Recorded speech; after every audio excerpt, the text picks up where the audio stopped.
Welcome to Memoriam. I didn't understand the full weight of Jesse Jackson's impact when I was a kid. I just knew he spoke with a rhythm that sounded like Sunday morning and a conviction that felt unshakable. But as I got older, I started to see the through line, from the streets of the civil rights movement to the national political stage, and I realized how much of my world was built on foundations he helped lay. He was there in the 1960s, standing shoulder to shoulder with Dr. Martin Luther King Jr. He wasn't just a bystander to history. He was in the room, organizing, strategizing, pushing. After Dr. King was assassinated in 1968, it would have been easy for the movement to fracture beyond repair. Instead, Jackson helped carry the torch forward.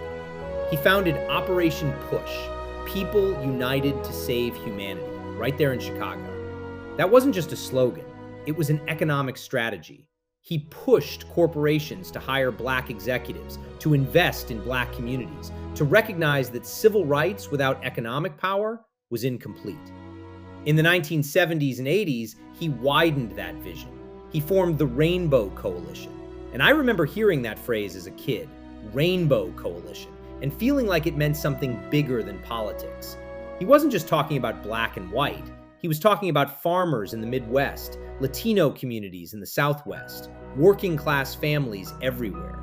He was stitching together a moral argument that justice is indivisible. And then came 1984, when he ran for president the first time. People said it was symbolic. They said he didn't stand a chance, but he won millions of votes. He forced issues like apartheid in South Africa, voting rights, and economic inequality into the national conversation.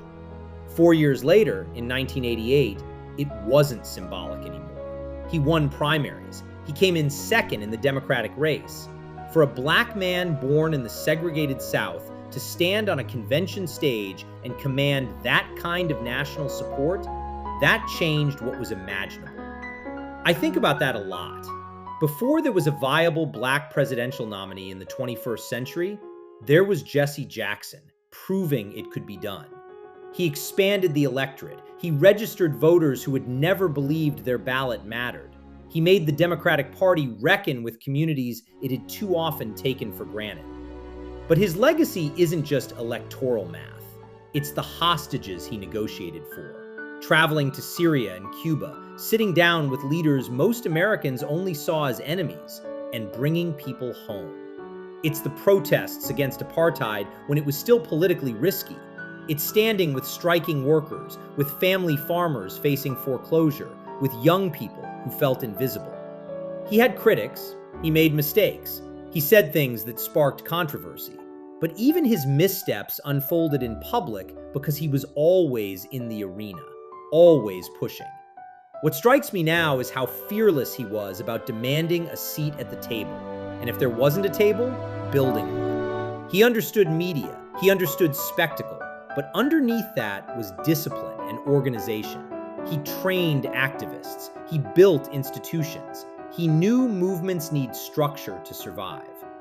For someone like me, coming of age in a time when certain doors were already cracked open, it's easy to forget who leaned their shoulder into them first. The idea that a Black candidate could compete nationally, the expectation that corporations should answer to communities, the belief that a coalition could cross race, class, and geography. Those ideas didn't just appear, they were fought for. Jesse Jackson taught a generation to keep hope alive. That wasn't just a chant, it was strategy.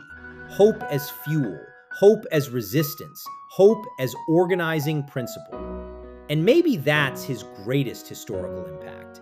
He stretched the boundaries of American democracy. He forced the country to see itself more fully, its wounds and its possibilities. He showed that protest and politics aren't opposites, they're partners. When I look at the political landscape now, the diversity on ballots, the language of inclusion that's become mainstream, I see his fingerprints. Not always acknowledged, not always celebrated, but there. He didn't just dream of a broader America, he dreamed it into life.